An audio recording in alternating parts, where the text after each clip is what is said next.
आज की इस वीडियो में हम सीखेंगे और साथ ही साथ जानेंगे कि एक्सरसाइज ना करना तो प्रॉब्लम है ही, ये सबको पता है। बहुत सारे लोग अपनी मर्जी से एक्सरसाइज नहीं करते, उनके पास वो ऑप्शन है एक्सरसाइज करना या नहीं करना। पर उससे भी डेंजरस बात आज इस वीडियो में हम डिस्कस करेंगे, जो एक्सरसाइज करने वालों का क्या, जो एक्सरसाइज कर रहे हैं उसका क्या, सब कुछ अच्छा है? Answer is no. एक्सरसाइज गलत तरीके से करना भी उससे भी डेंजरस है, उससे भी खतरनाक है। तो अगर हम एक्सरसाइज के दौरान अगर हम ध्यान ना दे कुछ बातों का, तो हमारा एक्सरसाइज करने से भी हमारा हेल्थ को यानी कि हमारी बॉडी को धीरे धीरे हम डैमेज की तरफ लेके जा सकते हैं। इस बारे में डिटेल में समझेंगे इस वीडियो के अंदर। इस वीडियो में हम 4 हिस्सों में समझेंगे, 4 पार्ट में, ताकि आप लोग को डिटेल में समझ में आए। तो इस वीडियो को पूरी एंड तक सुने और समझे, ताकि आपकी जिंदगी में अगर आप एक्सरसाइज कर रहे हैं तो बेटर बेनिफिट उठा पाए और इंजरी से बच पाए। वर्कआउट कर रहा हूं का मतलब ये बिल्कुल नहीं है कि मैं एक हेल्दी हूं, मैं फिट हूं। इसके पीछे का भी बहुत सारे साइंस है, रीजन है। आप समझिए बात को। अगर आप एक्सेसिव वर्कआउट करेंगे यानी कि बिना रिकवरी का पूरा हफ्ते में आप 6 दिन 7 दिन बहुत तेजी से बहुत ज्यादा अगर आप एक्सरसाइज करेंगे और रिकवरी नहीं करेंगे तो भी आपका हेल्थ डैमेज हो सकता है। अगर आपकी बॉडी का प्रोग्रेसिव आप ओवरलोड कर रहे हैं यानी कि बॉडी को धीरे धीरे आप आगे ज्यादा वेट की तरफ बढ़ा रहे हैं यानी कि ज्यादा लिफ्टिंग करने की तरफ बढ़ा रहे हैं, पर अगर आप अपना ईगो लिफ्टिंग के चक्कर में आपकी प्रोग्रेस जहां तक है उससे ज्यादा आपने 5-10 केजी ज्यादा बढ़ा दिया और अचानक से, तो आपका ये ईगो लिफ्टिंग भी आपकी बॉडी में इंजरी दे सकता है, जिसके कारण पूरा लाइफ आपका दिक्कतें सहन करना पड़ सकता है। इसीलिए आपको ध्यान रखना है, ईगो लिफ्टिंग नहीं करना है। साथ ही साथ अगर आप प्रॉपर न्यूट्रिशन का ध्यान नहीं रखते हैं, एक्सरसाइज तो बहुत दूर की बात है, वो तो बाद की बात है। पहले अगर आप अपनी न्यूट्रिशन का ध्यान नहीं देंगे, आपकी बॉडी के अंदर कि क्या खा रहे हैं आप, उसको ध्यान नहीं देके सिर्फ आप एक्सरसाइज करे जा रहे हैं, चाहे वॉक हो, रनिंग हो या आप स्ट्रेंथ ट्रेनिंग हो या योगा हो, वो सारे चीज बाद में सेकंड आता है। पहला फर्स्ट प्रायोरिटी, अगर आपकी बॉडी में न्यूट्रिशन ही ढंग से नहीं जा रहा है तो ये सारे एक्सरसाइज आपकी बॉडी को धीरे धीरे बर्बादी की तरफ लेके जाएंगे। इस बात को ध्यान रखना है। सपोज मैं एक्सरसाइज करता हूं और मुझे हर बार एक्सरसाइज के बाद पेन होता है, इसको बिल्कुल नॉर्मल मत लीजिए। अगर हर बार आपकी एक्सरसाइज के बाद सोरनेस होता है, पेन होता है और वो 24 घंटे से भी ज्यादा रहता है, 48 घंटा 72 घंटा, तो ध्यान दीजिए आप कौन सी एक्सरसाइज कर रहे हैं। अगर वो एक्सरसाइज के बारे में आप नहीं जानते हैं तो पहले समझ लीजिए, सीख लीजिए इंटरनेट का मदद लेके, उसके बाद ही आप आगे प्रोग्रेसिव करिए, नहीं तो आपका इंजरी होने का चांसेस ज्यादा बढ़ जाएगा। हर बार पेन जो है वो आपका प्रोग्रेसिव ओवरलोड नहीं है।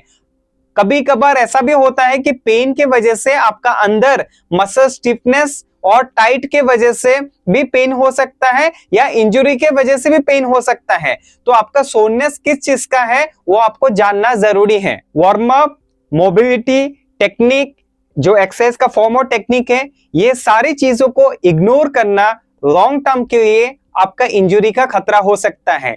यानी कि आप हर बार अपनी बॉडी को तोड़ रहे हैं, पर आपको अगर लग रहा है कि मेरा बॉडी बन रहा है, ऐसा बिल्कुल नहीं है। आपका बॉडी को हर बार तोड़ना नहीं है, बॉडी को कैपेबल बनाना है, पहले के तुलना में आज और बेहतर बनाना है।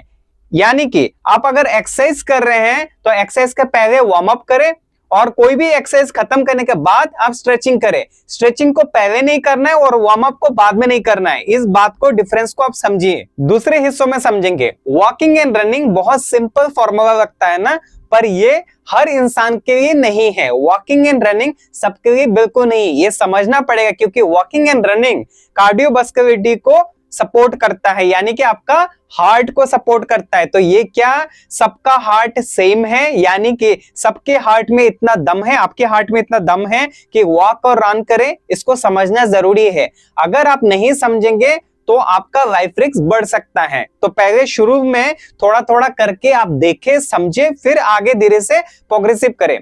और एक चीज, यहाँ पे वॉकिंग की अगर बात करें तो वॉकिंग बहुत सिंपल है, जनरल है, यानी कि आप कभी भी कहीं भी वॉक कर सकते हैं। पर वॉकिंग से भी आपको देखना है कि हमेशा वॉक करना भी आपके लिए बेनिफिट नहीं हो सकता है, क्योंकि वॉकिंग जब भी आप करते हैं और उसमें आपको बहुत सारा कैलोरीज बर्न आउट होता है, तो आपका साथ साथ मसल जो है वो मसल घट तो नहीं रहा है, यानी कि आप सफिशिएंट मात्रा में रिकवरी अपनी बॉडी को दे रहे हैं क्या, सफिशिएंट मात्रा में न्यूट्रिशन खा रहे हैं क्या, न्यूट्रिशन मतलब कार्बोहाइड्रेट, फैट, स्पेशली प्रोटीन, आपका फाइबर, सारे मिनरल्स आपकी खाने का प्लेट में सफिशिएंट है क्या। अगर है तो वॉकिंग भी आपको मदद कर सकता है, अगर नहीं है तो आपका वॉकिंग भी आपके लिए खतरा बन सकता है आने वाले टाइम पे, क्योंकि आप अपना मसल को घटा रहे हैं, यानी कि मसल लूज हो रहा है वेट के साथ साथ। वेट में क्या जाता है, दो चीजें, फैट और मसल। फैट तो फिर ठीक है जाना चाहिए, पर मसल भी अगर साथ में जा रहा है तो आपका आने वाले टाइम पे लाइफ रिस्क धीरे धीरे बढ़ सकता है, बोन डेंसिटी कम हो सकता है, बोन खराब होने का चांसेस बढ़ जाता है। लेकिन वॉकिंग को कंप्लीट अगर आप फिटनेस मान लेते हैं, मैं फिट हूं, मैं फिट हो चुका हूं वॉकिंग कर करके, तो ये आपको गलत मानना है, ये गलत सोच में आप हैं। क्योंकि अगर वॉकिंग ही सब कुछ होता है तो स्ट्रेंथ का क्या फंडा है। अगर स्ट्रेंथ अच्छा नहीं हुआ, यानी कि अगर आपने स्ट्रेंथ ट्रेनिंग या वेट ट्रेनिंग नहीं किया, तो आने वाले टाइम पे आपका जो बोन्स का फाउंडेशन है, जो स्केलेटन मसल है, उसको आप सपोर्ट कैसे करेंगे। और उसको अगर आप सपोर्ट नहीं करेंगे तो बोन्स का डेंसिटी धीरे धीरे खराब होना शुरू होगा। अब बात करते हैं रनिंग का। रनिंग के वक्त सडनली अपने स्पीड तेजी से बढ़ा दिया, उसमें भी आपका इंजरी होने का चांसेस बढ़ सकता है। उसके बाद आपका शूज कैसे हैं, आपका जो सरफेस है वो आप रोड पे या मैदान पे यानी कि ग्राउंड पे दौड़ रहे हैं, किस सरफेस में दौड़ रहे हैं, कैसी आपकी टेक्निक है रनिंग का, ये सारे चीज मैटर करता है आपके बोन्स को सपोर्ट करने के लिए, और साथ ही साथ आपके ओवरऑल फिटनेस का हेल्प करेगा या नहीं करेगा, ये भी देखना जरूरी है। क्योंकि अगर आपने गलत जगह पे या गलत तरीके से रन भी किया तो भी आपके बोन्स का इश्यू हो सकता है, जैसे कि कमर का जॉइंट्स में, घुटनों की जॉइंट्स में, या आपके सामने का जो मसल्स है या सामने का जो जॉइंट्स है, ये सारे एंकल जॉइंट्स में भी इश्यूज हो सकते हैं। फिटनेस के नाम पे रोज बॉडी को टॉर्चर देना, ओवरलोड देना, इसको फिटनेस नहीं बोलते हैं। फिटनेस का नाम है आपको स्लोली प्रोग्रेशन करना है, धीरे धीरे अपने आप को हर दिन थोड़ा बेहतर बनाना है, और लॉन्ग टर्म में अगला 10 साल 20 साल में आपको एक बेटर बेनिफिट लेना है, एक लाइफस्टाइल का पार्ट बनाना है। सडनली आपने वेट लूज करना है या फैट लूज करना है, सडनली आपको एक बढ़िया शेप में आना है, रातों रात अपने 3-6 महीना 1 साल में एकदम लगातार एकदम कस लिया कमर, तो आपका शरीर डर जाता है, आपका शरीर को लगता है कि आप उसको मारने वाले हैं, इसलिए उल्टा और नेगेटिव इंपैक्ट दिखेगा आपके शरीर में। इसलिए धीरे से प्रोग्रेशन करना है, आपकी लाइफस्टाइल के पार्ट में बनाना है। जैसे आप खाते हैं, सोते हैं, नहाते हैं, आप अपना डेली वर्क जो काम है, रोजगार है, वो भी करते हैं, ऐसे ही आप अपनी फिटनेस लाइफस्टाइल को आपकी डेली लाइफ में ऐड करिए और धीरे धीरे प्रोग्रेस करिए। हफ्ते में 4 दिन 4 सेशन, 4 घंटा भी काफी है एक्सरसाइज। साथ में आपको न्यूट्रिशन को अच्छे से पेयर करना है, अपनी स्लीप को अच्छा क्वालिटी मेंटेन करना है, तभी जाके आपको बेटर रिजल्ट मिलेगा हेल्थ के अंदर, फिटनेस के अंदर। तीसरा हिस्सों में बात करेंगे स्ट्रेंथ ट्रेनिंग, यानी कि वेट ट्रेनिंग भी आप बोल सकते हैं। आपको स्ट्रॉन्ग बनना है, पर बहुत ज्यादा सिर्फ हेवी लिफ्टिंग करके आपको स्ट्रॉन्ग बनने की जरूरत नहीं है। आपका सही फॉर्म, टेक्निक, आपको सही तरह से प्रोग्रेशन करना अगर आप जानते हैं तो धीरे धीरे आपका मसल हाइपरट्रोफी में जाएगा, प्रोग्रेसिव आप कर सकते हैं, और साथ ही साथ आपका मसल भी बढ़िया से बिल्ड होगा। इसके लिए बहुत ज्यादा एक्सेसिव आपके जॉइंट्स, आपकी लिगामेंट, आपकी जितनी भी एंकल्स है, जितनी भी जॉइंट्स है, इनको आप बहुत ज्यादा प्रेशराइज मत करिए, इंजरी होने का चांसेस बढ़ जाएगा। यानी कि आज अगर आप 10 केजी से कुछ कर रहे हैं तो आप 1 हफ्ता करिए उसको, फिर 1 हफ्ते बाद आप उसको 12 केजी में ट्राई करना है, आप कर सकते हैं। फिर 12 केजी में आप ट्राई करिए और हफ्ते 10 दिन, उसके बाद आप इसको धीरे से 1 केजी बढ़ा के 13 केजी, या धीरे से 14 केजी 15 केजी के तरफ आप धीरे धीरे प्रोग्रेस करके जा सकते। एकदम सडनली आप 10 केजी से 15-20 लगाने की कोशिश मत करिए। आपके जॉइंट्स, लिगामेंट्स, जो मसल टिश्यूज है, ये टीयर हो सकते हैं और लाइफ लॉन्ग के लिए आपकी बॉडी एक डैमेज सिचुएशन में जा सकता है। ईगो लिफ्टिंग में सिर्फ वेट बढ़ाते रहना है, इसका मतलब प्रोग्रेशन नहीं है। आपका अगर सही फॉर्म और टेक्निक के साथ अगर आप वेट धीरे धीरे बढ़ा रहे हैं तो आपका प्रोग्रेशन होगा, आपका मसल में स्ट्रेंथ भी बिल्ड होगा। अगर आपने फॉर्म टेक्निक का ध्यान नहीं रखा तो इंजरी तो खैर वो तो मिलना ही मिलना है, साथ ही साथ आपका आने वाले टाइम पे राइट स्ट्रेंथ आप बिल्ड नहीं कर पाएंगे। बॉडी का हर एक मसल को ट्रेन करना है, आपका शोल्डर हो, आपका बाइसेप्स हो, आपके ट्राइसेप्स हो, इसके अलावा आपकी कोर मसल हो यानी कि एब्डोमेन मसल जिसको एब्स बोलते हैं, चेस्ट हो गया, बैक हो गया, आपका ट्रैप सारे हो गए, फ्रंट डेल्टॉइड, रियर डेल्टॉइड, सारे डेल्टॉइड्स आपको ट्रेन करना है, फोरआर्म को ट्रेन करना है, आपकी क्वाड्रिसेप मसल्स जो आपका थाई में होता है, आपका हैमस्ट्रिंग मसल्स,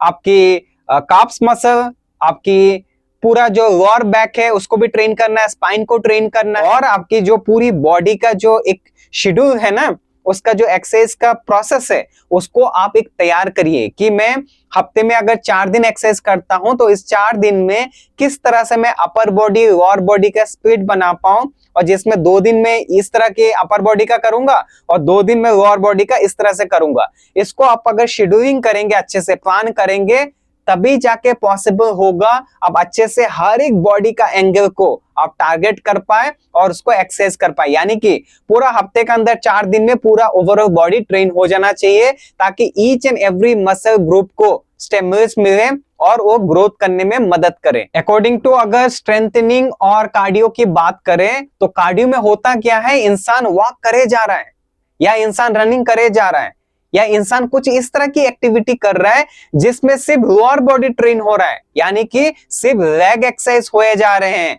आपका सारे क्वाड्रिसेप्स मसल्स, हैमस्ट्रिंग मसल्स, काफ मसल्स यही सिर्फ ट्रेन हो रहा है। और अपर बॉडी का क्या, अपर में चेस्ट है, बैक है, एब्स है, बाइसेप्स है, ट्राइसेप्स है, शोल्डर्स है, सारे डेल्टॉइड्स है, ये सारे ट्रेन नहीं हो रहे हैं, जिसके कारण वॉक और रनिंग से पूरा कंप्लीट बेनिफिट नहीं मिलता है, जिसके कारण हमारा अपर बॉडी जो है वीक रहता है और लोअर बॉडी स्ट्रांग हो जाता है, जिसके कारण आने वाले टाइम पे फ्यूचर में ये डैमेज दिखता है, धीरे धीरे डैमेज दिखता है।